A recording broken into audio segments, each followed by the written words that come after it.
The draft is the place where franchises are made or destroyed. I present you my 2023 mock draft, which includes some interesting trades.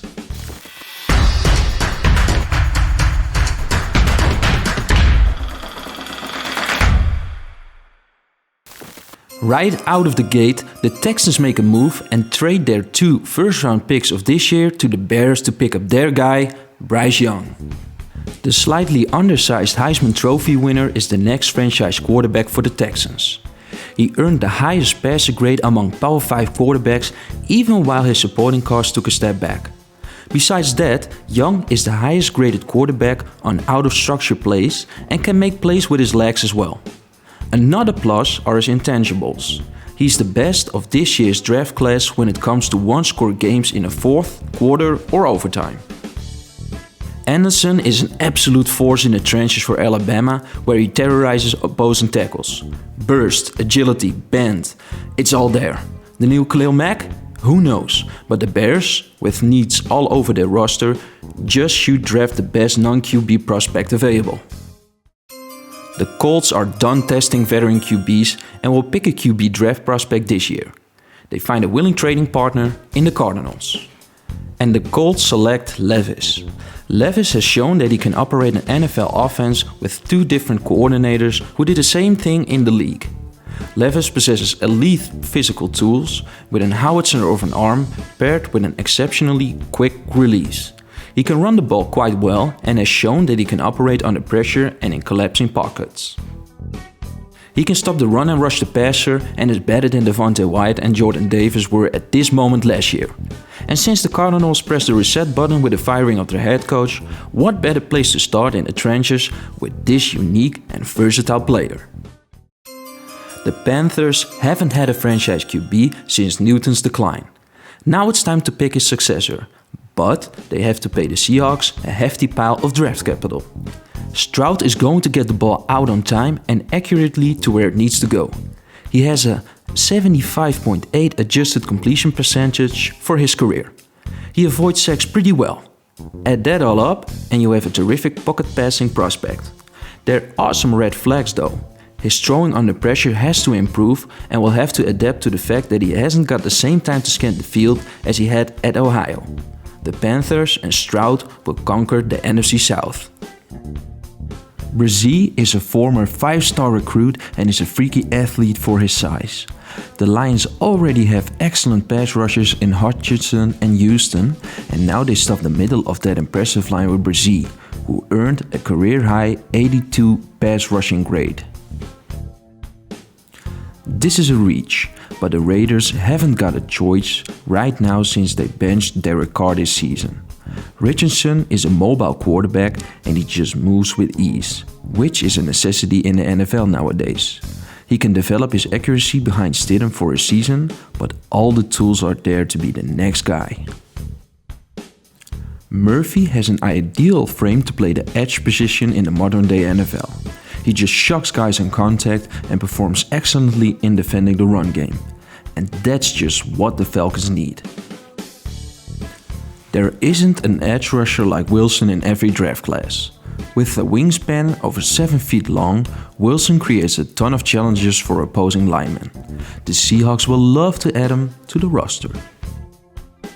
The Eagles are always playing the long game, and this year is no different when they decide to draft Skoronski.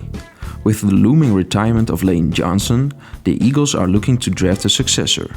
Skoronski is the most NFL-ready offensive lineman in this year's draft class. This past season, he allowed 6 pressures across 474 pass blocking snaps. The Titans were plagued by injuries during their 2022 campaign. The offensive line was no exception. So with this pick, the Titans select Paris Johnson. The 6'6" behemoth allowed only 14 pressures on 449 pass blocking snaps and is ready to play ball in the NFL. This is the second time that the Bears are on the clock, and this time they will provide Justin Fields with a playmaker named Quentin Johnston. The 6'4" Johnston has a huge catch radius and just fires out of his stance with his acceleration.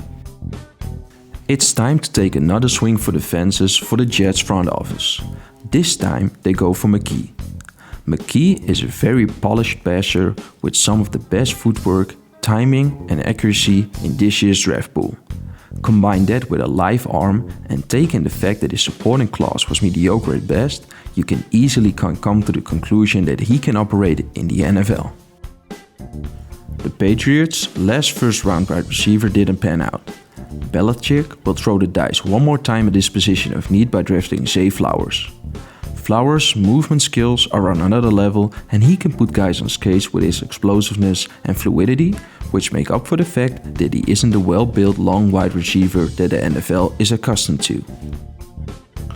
You just can't get enough weapons surrounding Rodgers, if he stays of course, and that's why Edison, his name will be called upon when the Packers are on the clock. Edison is a pure separator with enough speed to threaten every level of the defense. Combine that with the route breaks and you have a playmaker who will tear up defenses in the north. The Commanders are in need of a quarterback since the failed experiment with Carson Wentz. Maybe Howell will provide the spark Washington needs? Who knows? What I do know is the best pressman cornerback in the country last season is coming to the Commanders and will contribute right away. Smith looks a bit thin if you look at his frame, which isn't ideal, but nonetheless, QBs avoid throwing the ball to the wide receiver when he's covering him. The Steelers will have the best of both worlds, a ferocious pass rush working in conjunction with a lockdown secondary. Why should the Lions draft another running back? Well, the answer is short but bitter. Draft the best player available. Robinson can run routes like a true wide receiver. He's fast, strong, has good hands and is quite elusive, which explains his 104 broken tackles. A true blue-chip player. Whatever Tom Brady will decide, the quarterback position needs to be protected against incoming pass rushers. The Bucs will have to address the guard position and will do that with drafting Torrance. This walking behemoth is pretty well balanced and you won't see him on his back often. Last season, he allowed only 8 pressures. That Branch is still on the board is a miracle. This ultra-versatile nickel defensive back tackles like a linebacker, he scored a 90 plus per PFF, and covers like a cornerback. The future looks brighter with Woolen working in conjunction with Branch in Seattle. There is no 21st pick due to the fact that the Dolphins forfeited theirs. It's a shame that the talented roster of the Chargers couldn't advance in the playoffs like they were supposed to. Gonzalez will improve their chance of reaching the promised land. The 6-foot cornerback plays big while moving smoothly. He mirrors opposing wide receivers with ease and could excel in his zone scheme defense. Plus, he loves to tackle as well. It's time to surround Lamar with weapons. And that starts right here with the pick of Smith Njigba, who missed the entire fall with hamstring issues. But once medically cleared, this could be a no-brainer. In the 2021 season, he caught 95 passes for 9 scores and 1,600 yards. He runs routes like no other and has uncoachable ball skills. Porter is a press cornerback that will fit right in with the Vikings. The 6'2" Porter attacks receivers at the line of scrimmage and erased the now certified Garrett Wilson and Chris Olave on numerous routes while playing in college. This year, he allowed only 143 yards in 10 games. He reminds me of Kyle Hamilton, the unicorn safety drafted by the Ravens. Johnson is a 6'3" safety who shoots out of a cannon and can easily pass a block and tackle a running back in the blink of an eye. He's decent in coverage as well. He was targeted 91 times and allowed only 368 yards. The Jaguars will ask him to cover big body tight ends, and that's just what they need. Mayer does not possess blazing speed to be a downfield separator, but the Giants will have a lot of fun throwing the ball towards him. He went over 800 yards in each of the past 2 seasons with 138 catches and 16 scores for Notre Dame. Besides these traits, he can run block pretty well. The dreams of the Cowboys were shattered in the playoffs. Dallas needs to add an interior defensive lineman to their roster, and Siaki is that guy. The 358-pounder looked graceful for his size. His lateral speed and agility are praiseworthy. He will push through centers and guards to reach the quarterback with Parsons screaming from the edge. Pick your poison. Depth in one of the most important positional groups is the key for success. That's why the Bills will try to pick up Harrison, a potential blindside protector. Harrison has uncoachable smoothness for a 300-plus pounder. His body, feet and hands are perfectly in sync. This led to only 9 pressures on 447 pass blocking snaps this season. The offensive line of the Bengals may need some extra help, and that's why Broderick Jones will go to Cincinnati.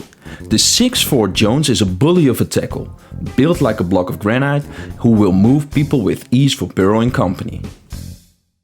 Kensey is the slightly undersized defensive tackle that many people are sleeping on.